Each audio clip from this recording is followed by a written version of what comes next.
Good evening all.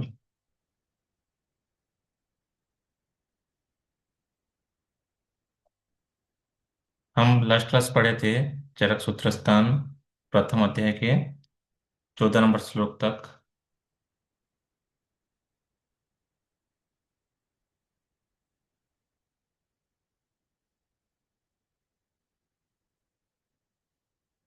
आज हम पढ़ेंगे चरक सूत्रस्थान प्रथम अध्याय के 15 नंबर श्लोक।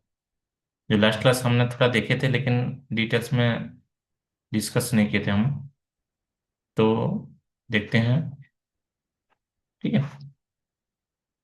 धर्म अर्थ काम मोक्षाणाम आरोग्यम मूल मूलम उत्तमम।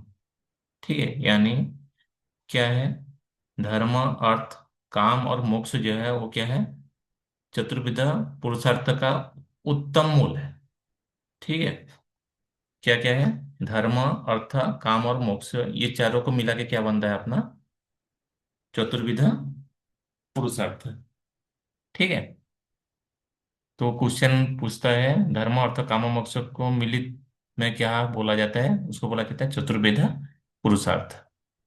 ठीक है। यहाँ पे चतुर्विधा पुरुषार्थ क्या है बोल के पूछ सकता है।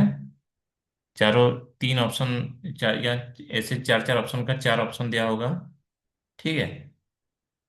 तो आपको धर्म अर्थ काम और मोक्ष को याद रखना है चतुर्विध पुरुषार्थ के हिसाब से। उसके बाद नेक्स्ट श्लोक में देखो, 17 नंबर श्लोक में सक्रम बोला गया। ठीक है, सक्रम और अमर प्रभु दो वर्ड है। ठीक है। तो सक्र और अमर प्रभु क्या है? दोनों ही इंद्रिय का नाम है। ठीक है।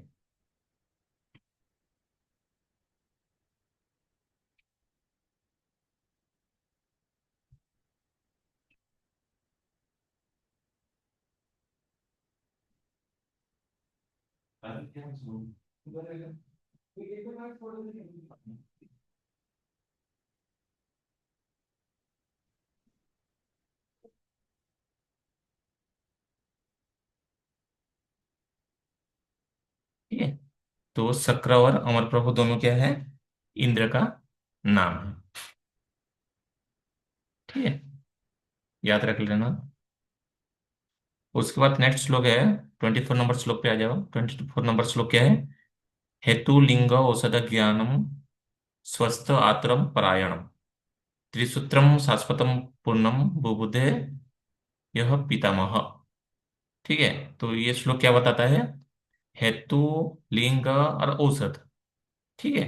ये तीन क्या है? तीनों को मिला के बोलते हैं उसको त्रिसूत्र। ठीक है, हेतु सूत्र, लिंग सूत्र और औषध सूत्र। ठीक है, तीनों को मिला के बनता है त्रिसूत्र। ठीक है। तो यहाँ पर चित्र क्या बोला है? स्वस्थ एवं आतुर के लिए या रोगी के लिए पर पर अपर करके जो होता है, पर मीन्स उत्तम। ठीक है, उत्तम अयन यानी मार्ग जो होता है बताया बताया गया है। वो क्या है? हेतु यानी निदान, लिंग यानी लक्षण और औषध का ज्ञान। ठीक है, शाश्वत नित्य पुनः देने वाला, और जिस आयुर्वेद का को ब्रह्मा ने स्वयं जाना था वो त्रिसूत्र आयुर्वेद है। तो यहाँ पर दो क्वेश्चन हो सकता है। एक है हेतु लिंग औषध जो है वो त्रिसूत्र है, और क्या है? ब्रह्मा ने जो आयुर्वेद का स्मरण किए थे या स्वयं जो जाने थे, वो किसके बेस्ट है? त्रिसूत्र आयुर्वेद के बेस्ट है। ठीक है। तो जिस आयुर्वेद को ब्रह्मा ने स्वयं जाना था वो त्रिसूत्र आयुर्वेद है। ठीक है। तो आपको यहाँ पर याद रखना है कि क्वेश्चन ये आ सकता है कि ब्रह्मा ने जो आयुर्वेद का स्मरण किए थे वो क्या था? वो त्रिसूत्र आयुर्वेद था। ठीक है। ये भी क्वेश्चन कभी कोई पूछता है। उसके बाद आ जाओ, जो मैंने अभी बोला था त्रिसूत्र आयुर्वेद क्या है? हेतु सूत्र, लिंग सूत्र और औषध सूत्र। ठीक है, इसका डिवीजन दिया है वो देख लेना। नेक्स्ट आता है, ठीक है, त्रिस्कंद। जो हेतु लिंग और औषध था उसको उसका अलग से क्या नाम है? उसको त्रिसूत्र भी बोला गया है और हेतु लिंग औषध भी बोला गया है। ठीक है, सॉरी, उसको हेतु लिंग औषध को त्रिसूत्र भी बोला गया और त्रिस्कंद भी बोला गया है। देख लेते हैं हम इसमें। ठीक है। तो जो हेतुलिंग औसत था उसको हम त्रिसूत्र भी बोलते हैं, त्रिस्कंद भी बोलते हैं। लेकिन अगर हेतु के साथ लिंग और औसत की जगह पर हमने द्रव्य और दोष उसका हम ऐड करेंगे तो वो क्या बन जाएगा, स्कंद त्रय। ठीक है। आप लोगों को याद रखना है त्रिस्कंद जो है हेतु लिंग औषध है, और जो स्कंद त्रय है वो क्या है, हेतु दोष द्रव्य है। ठीक है। तो आपको ये ध्यान में रखना है कि त्रिस्कंद अलग है और स्कंद त्रय अलग है। ठीक है। इसको थोड़ा आप याद रख लेना। बहुत पूछता है ये, त्रिसूत्र आयुर्वेद क्या है, हेतुलिंग औषध है, स्कंद त्रय क्या है, हेतु दोष द्रव्य है। ठीक है। नेक्स्ट देखते हैं।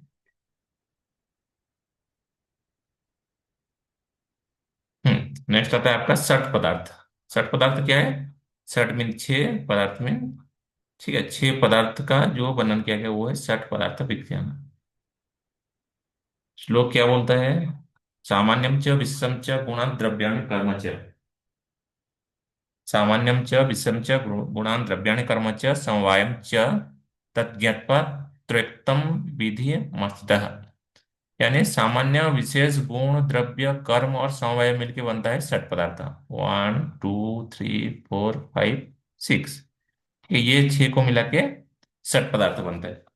लेकिन इसमें क्वेश्चन क्या आता है, ठीक है, इसको तो चरक ने बोले हैं, चरक का सीक्वेंस है कि सामान्य पहले आएगा, फिर विशेष आएगा, फिर गुण आएगा, फिर द्रव्य आएगा, फिर कर्म आएगा, और लास्ट में जो है समवाय आएगा। ठीक है। लेकिन इसमें वैशेषिक दर्शन ने क्या किए हैं, वैशेषिक दर्शन में यही छह पदार्थ ही बताया गया है, लेकिन इसका जो सीक्वेंस है वो थोड़ा अलग है। ठीक है। वैशेषिक दर्शन ने क्या बोले हैं, पहले सामान्य को ले, सॉरी, पहले द्रव्य, फिर गुण, फिर कर्म, ठीक है, फोर्थ में सामान्य, फिर विशेष, और लास्ट में समवाय बोले हैं। ठीक है। तो ये सीक्वेंस पूछता है कि चरक के हिसाब से सीक्वेंस क्या है, और वैशेषिक दर्शन के हिसाब से इसका सीक्वेंस क्या है। ठीक है। तो हम इसमें लिखे हैं छठ पदार्थ का चरक ने क्या बोले हैं, सामान्य विशेष गुण द्रव्य कर्म और समवाय बोले हैं। वैशेषिक दर्शन ने क्या बोले हैं, द्रव्य गुण कर्म सामान्य विशेष और समवाय बोले हैं।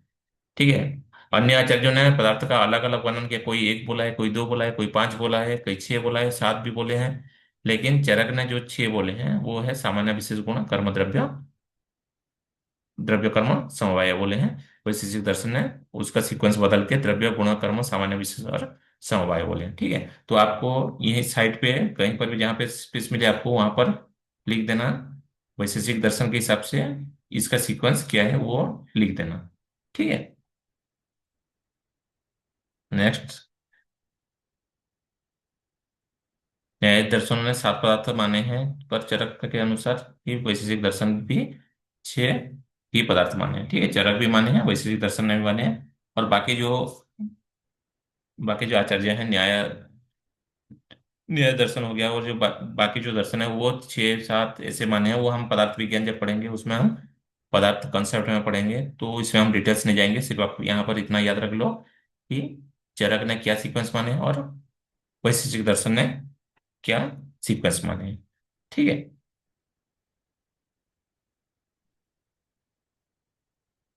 और क्या है, आयुर्वेद अभाव पदार्थ को नहीं मानता है। अलग अलग बहुत सारे आचार्यों ने, ठीक है, कुछ आचार्यों ने क्या किए हैं पदार्थ में, ठीक है, अभाव को भी माने, अभाव को भी पदार्थ बोले हैं। लेकिन यहाँ पर आयुर्वेद ने अभाव जो है उसको पदार्थ के रूप में नहीं लिए हैं, पदार्थ के हिसाब से वर्णन नहीं किए हैं। तो आपको ये याद रखना है, आयुर्वेद अभाव का पदार्थ को नहीं माना है। इसके बाद एक चक्रपाणी का श्लोक आया है। अगर आपका ये बुक मैं जिससे पढ़ा रहा हूँ वो बुक है तो उसमें ये दिया होगा, नहीं तो अलग बुक में दिया है कि नहीं पता नहीं है, लेकिन आप लोग अगर नहीं दिया है तो उसको आपको क्या करना है, साइड में कहीं भी यहाँ बुक के पेज के ऊपर स्पेस में लिख सकते हो। ठीक है। अगर जिसके पास काशीनाथ शास्त्री बुक है तो आप ये श्लोक को हाईलाइट कर दो। ठीक है। अगर नहीं है तो आप ऊपर भी लिख सकते हो। ठीक है। तो क्या बोला है, पंचते विनिर्वर्तन्ते रोगः केवलम केवल लंघनात्। ठीक है, ये है चक्रपाणि का श्लोक। सेम टू सेम श्लोक युग रत्नाकर ने भी बोले हैं। ठीक है, थोड़ा चेंजेस है उसमें। तो ये जो श्लोक है वो चक्रपाणि है, पंचते विनिर्वर्तन्ते रोगः केवल लंघनात्, ये है चक्रपाणि का। तो आप यहाँ कहीं साइड में लिख दो चक्रपाणि बोल के। और जो दूसरा वाला श्लोक क्या है, पंचते पंचरात्रे रोगानस्यति लंघनात्। ठीक है, वो है योग रत्नाकर का। ठीक है, मैं दिखा देता हूँ आपको। ठीक है, पंचते विनिर्वर्तन्ते रोगः केवल लंघनात्, ये श्लोक है चक्रपाणि का। पंचते पंचरात्रे रोगानस्यति लंघनम, लंघनार्थ जो है योग रत्नाकर का श्लोक है। तो आप ये दोनों श्लोक को आपके ऊपर पेज के ऊपर स्पेस में लिख दो, या फिर अगर बुक में है तो उसको हाईलाइट करके जो योग रत्नाकर वाला श्लोक है उसको आप कहीं भी साइड पर या ऊपर स्पेस में लिख दो। ठीक है, नेक्स्ट आते हैं। ये जो षट पदार्थ वैशेषिक दर्शन ने माने हैं, द्रव्य गुण कर्म सामान्य विशेष समवाय, तो वैशेषिक दर्शन ने वो छह को दो में डिवाइड कर दिए हैं, दो पदार्थ में डिवाइड कर दिए हैं। पहले तीन यानी द्रव्य गुण कर्म जो है वो तीनों को वो क्या किए हैं, मुख्य पदार्थ के रूप में बोले हैं। और जो बाकी तीन बचा सामान्य विशेष और समवाय जो है उसको उप पदार्थ बोले हैं। क्या बोले हैं, उप पदार्थ। ठीक है, द्रव्य गुण कर्म जो है वो है मुख्य पदार्थ, सामान्य विशेष समवाय जो है वो है उप पदार्थ। ठीक है, तो कभी कभी ये भी क्वेश्चन आ सकता है कि वैशेषिक दर्शन ने द्रव्य गुण कर्म को क्या माने, मुख्य दर्श मुख्य पदार्थ, उप पदार्थ, या और बोथ, या नॉन, ऐसे करके चार ऑप्शन दे सकता है। तो सही आंसर क्या है, द्रव्य गुण कर्म को वैशेषिक दर्शन ने मुख्य पदार्थ माने हैं, सामान्य विशेष और समवाय को उप पदार्थ माने हैं। ठीक है, उसके बाद क्या है, पुनर्वसु आत्रेय का अग्निवेश आदि छह शिष्यों का नाम। ठीक है, तो पुनर्वसु आत्रेय के छह शिष्य थे, जिनका नाम क्या है, अग्निवेश, वेल, यतुर्कर्ण, पराशर, हारित और श्यारपाणी, ऐसे करके वो छह शिष्य थे पुनर्वसु आत्रेय का। जिनमें से श्रेष्ठ कौन थे, या बुद्धिमान, सबसे ज्यादा बुद्धिमान कौन थे, अग्निवेश थे। ठीक है, हारित संहिता ने क्या बोले हैं, भरद्वाज ऋषि को, भरद्वाज ऋषि के शिष्य पुनर्वसु आत्रेय हैं, यह बात हारित संहिता में स्पष्ट की गई है। तो क्वेश्चन ये भी पूछ सकता है कि हारित संहिता के अनुसार पुनर्वसु आत्रेय किसके शिष्य थे। तो सही आंसर क्या है, भरद्वाज ऋषि के शिष्य थे। ठीक है, हारित संहिता के अनुसार पुनर्वसु आत्रेय भरद्वाज ऋषि के शिष्य थे। लेकिन बागभट्ट ने उसको खंडन करते हुए बागभट्ट ने क्या बोले हैं, बागभट्ट ने आत्रेय को इंद्र का शिष्य माना है। ठीक है, हरित ने बोले हैं भरद्वाज का शिष्य, बागभट्ट ने बोले हैं इंद्र का शिष्य। तो वो दोनों आपको याद रखना है, बागभट्ट ने किसको किसकी शिष्य माने हैं, और हारित ने किसकी शिष्य माने हैं, आत्रेय पुनर्वसु को। ठीक है, आत्रेय नाम से, आत्रेय सबसे शब्द से तीन आत्रेय का नाम बताया गया है। एक है कृष्णात्रेय, भिक्षु आत्रेय और पुनर्वसु आत्रेय। ठीक है, तो तीन आत्रेयों का वर्णन हुआ है। एक हो गया कृष्णात्रेय, भिक्षु आत्रेय और पुनर्वसु आत्रेय। ये भी आपको याद रखना है। ठीक है, हमने ऑलरेडी मैंने बता दिया, ये छह शिष्यों में से सबसे अधिक बुद्धिमान अग्निवेश थे। फिर आज जो श्लोक नंबर 39, 39 पे। ठीक है, यहाँ पर आठ देवताओं का नाम बोला गया है, आठ देवता का नाम वर्णन किया गया है। ठीक है, जो बुद्धि के देवता भी बोला गया उनको। ठीक है, या सॉरी ज्ञान का देवता भी बोला गया है। तो क्या है, बुद्धि, सिद्धि, स्मृति, मेधा, धृति, कीर्ति, क्षमा, दया।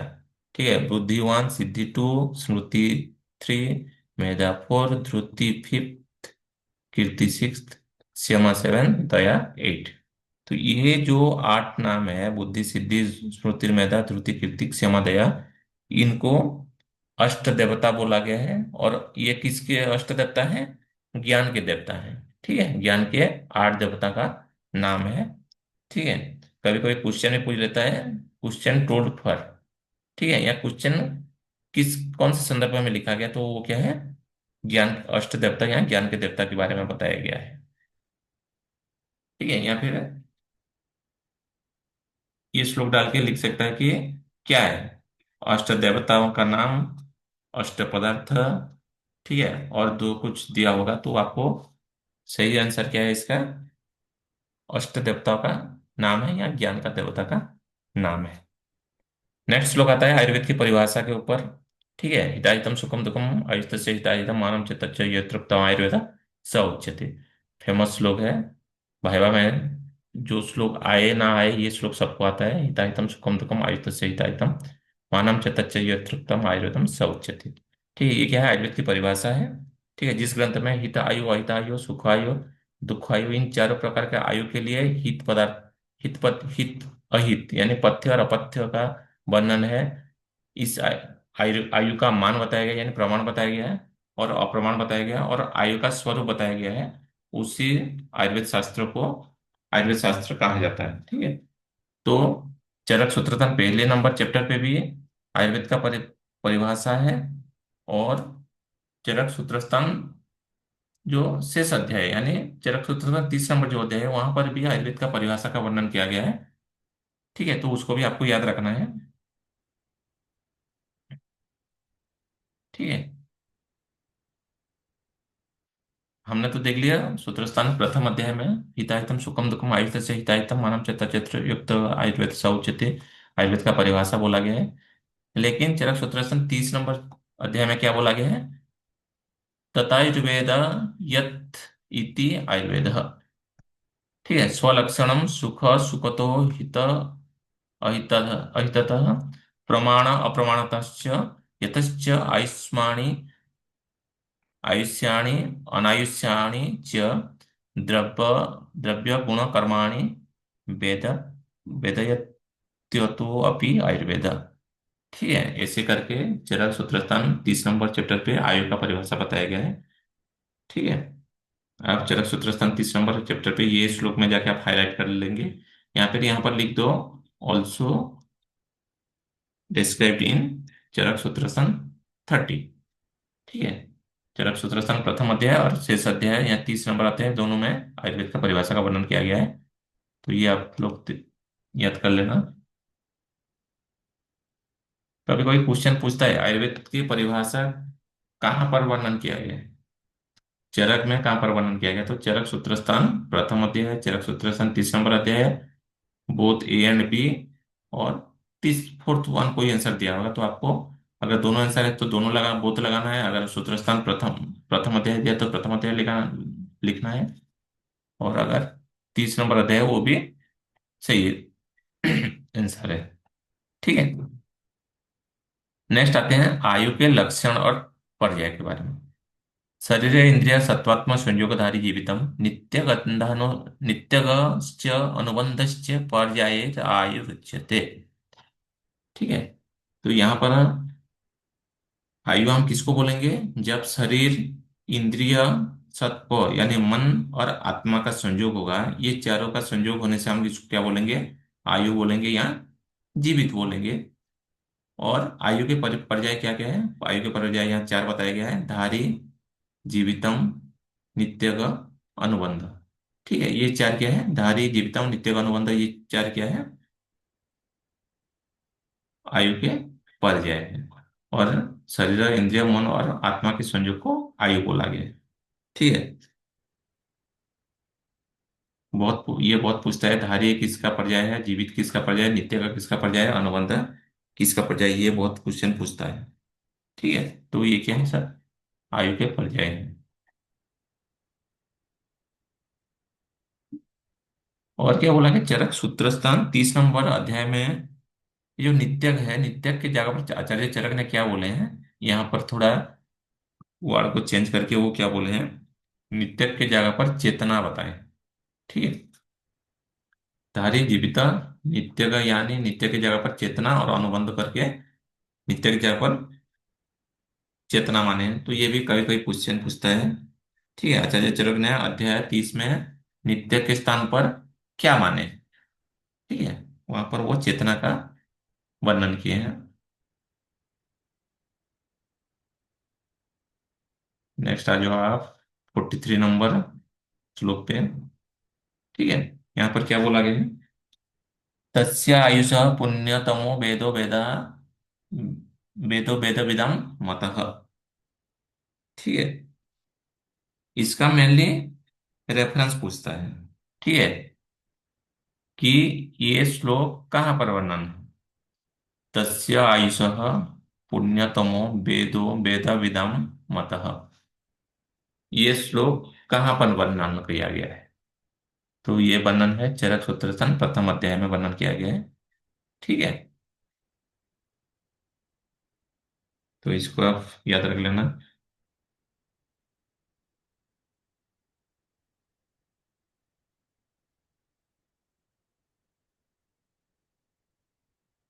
नेक्स्ट आता है सर्वदा सर्वभावनम सामान्य वृत्ति कारणम भाषा तो विशेष प्रवृत्ति उभयस्य तु। ये यहाँ पर सामान्य और विशेष का परिभाषा का वर्णन किया गया है।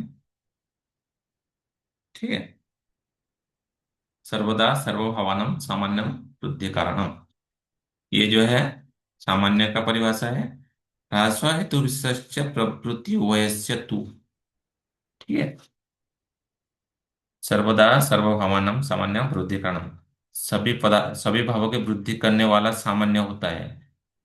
ठीक है, जो चीज वृद्धि का कारण है उसको हम सामान्य बोलेंगे। ठीक है, और जो ह्रास का कारण है उसे हम विशेष बोलेंगे। सर्वदा सर्वभावनम सामान्य वृद्धि कारणम ह्रास है तो विशेष प्रवृत्ति प्रवृत्ति वैश्य तु। ठीक है, ये है आपका सामान्य का परिभाषा, ये है विशेष का परिभाषा। ठीक है, इसके बाद देखेंगे सामान्य को तीन में तीन डिवीजन किया गया। सामान्य तीन प्रकार का होता है, द्रव्य सामान्य, गुण सामान्य या कर्म सामान्य। अगर कोई भी द्रव्य से वृद्धि हो रहा है तो उसका हम क्या बोलेंगे, द्रव्य सामान्य। किसी भी गुण के कारण वो उसका वृद्धि हो रहा है, गुण सामान्य। या किसी भी कर्म के कारण अगर उसका वृद्धि हो रहा है तो उसका हम बोलेंगे कर्म सामान्य। ठीक है, इसी हिसाब से द्रव्य सामान्य, गुण सामान्य और कर्म सामान्य के हिसाब से सामान्य के तीन प्रकार बताए गए हैं। द्रव्य सामान्य क्या है? मांस खाने से मांस बढ़ता है, क्योंकि बकरे के मांस में जो मांसत्व है वो मनुष्य के मांस में भी पाया जाता है। यानी मांस खाने से हम क्या किए, मांस जो है द्रव्य है। ठीक है, मांस खाने से क्या हो रहा है, मांस का वृद्धि हो रहा है, यानी सामान्य का वृद्धि का कारण हो रहा है। तो ये क्या है, द्रव्य का सेवन करने से कोई भी उसका सेम चीज वृद्धि हो रहा है तो उसको हम बोलेंगे द्रव्य सामान्य। उसके बाद आता है गुण सामान्य। गुण सामान्य यानी दूध एवं घी खाने से शुक्र का वृद्धि होता है। ठीक है, दूध एवं घी खाने से शुक्र का वृद्धि होता है, इसको हम बोलेंगे गुण सामान्य। यानी दूध का और घी का जो गुण है, वो गुण वो गुण क्या है, शुक्र का भी वैसी गुण है, इसीलिए वो सेम टू सेम गुण होने के कारण वो क्या करता है, शुक्र का वृद्धि का कारण होता है। दूध और घी गुण से मधुर स्निग्ध शीत होते हैं। इसी प्रकार अन्य जो भी द्रव्य मधुर स्निग्ध शीत होते हैं वो सभी द्रव्य शुक्रवर्धक होते हैं। यानी अगर गुण अगर समान हुआ, ठीक है, जैसे दूध और घी का मधुर भी गुण है, मधुर मधुर रस है, स्निग्ध गुण है, शीत गुण है, ऐसे शुक्र का भी क्या है, उसका भी मधुर गुण है, स्निग्ध गुण है और शीत है। तो दोनों का गुण सेम होने की वजह से वो क्या करता है, शुक्र वृद्धि का कारण बनता है। ठीक है, अगर किसी का शुक्र क्षय का कोई पेशेंट हो तो हम उसको क्या कर सकते हैं, दूध और घी पिला के उसका गुणत्व में वृद्धि ला सकते हैं, जो क्या करेगा, शुक्र की वृद्धि का कारण बनेगा। ठीक है, थर्ड वन क्या है? थर्ड वन है आपका कर्म सामान्य। ठीक है, कर्म सामान्य क्या है? किसी भी कर्म करने से किसी चीज का वृद्धि होना। ठीक है, उसको हम बोलेंगे कर्म सामान्य। यानी वायु का कर्म चंचल होता है, अतः दौड़ने से वायु बढ़ता है।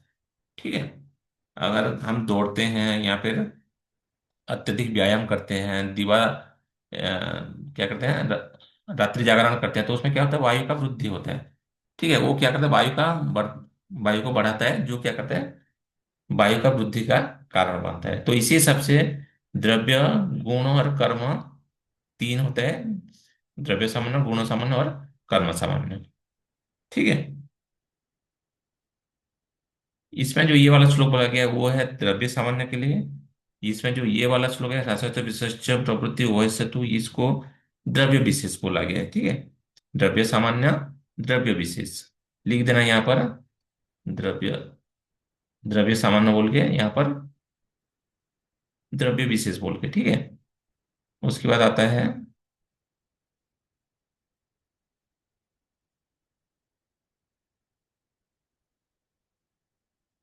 यहाँ पर भट्टर हरिश्चंद्र ने भी सामान्य का अलग अलग भेद बताए हैं। ठीक है। भट्टर हरिश्चंद्र के हिसाब से क्या है, भट्टर हरिश्चंद्र ने क्या माने हैं, अत्यंत सामान्य, मध्य सामान्य और एकदश सामान्य। ठीक है। क्या माने हैं। 10 मिनट के बाद अपना मीटिंग खत्म हो जाएगा।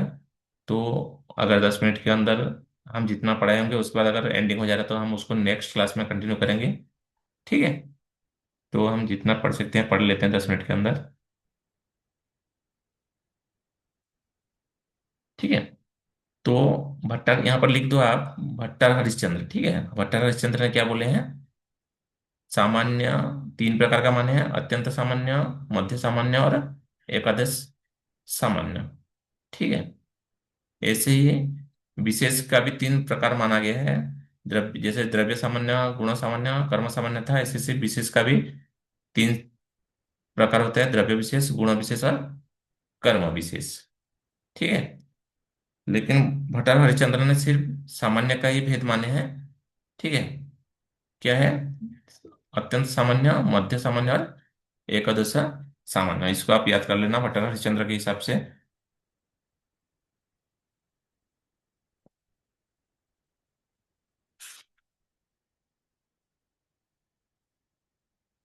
ठीक है। उसके बाद बोला गया है यहाँ पर है सामान्य एकत्वकरम विशेषस्तु पृथक पृथक पृथकत्वकृत तुल्यर्थता ही सामान्यम विशेषस्तु विपर्य है। ठीक है। एकत्व वृद्धि का उत्पन्न करने वाला सामान्य होता है, जो विभिन्न वृद्धि का उत्पन्न करता है वो विशेष होता है। ठीक है। सामान्य एकत्वकरम। ठीक है।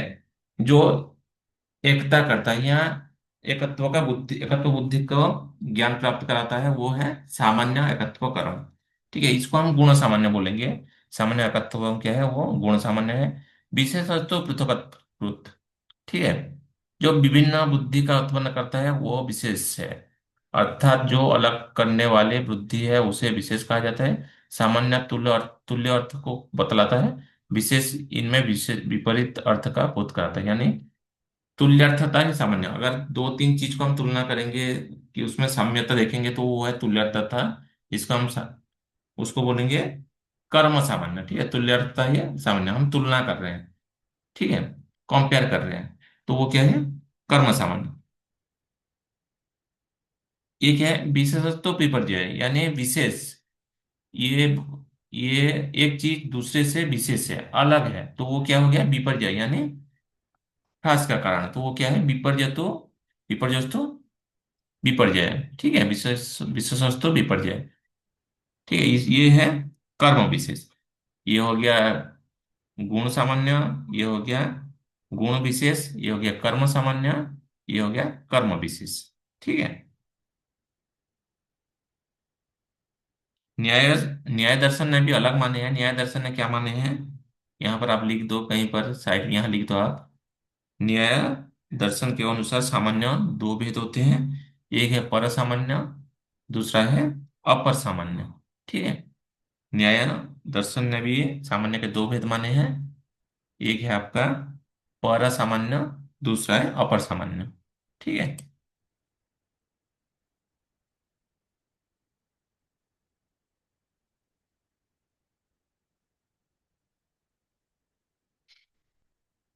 आज के लिए इतना ही। नेक्स्ट क्लास पे आगे कंटिन्यू करेंगे। ठीक है। शांतिपूर्वक सुनने के लिए धन्यवाद। शुभ रात्रि।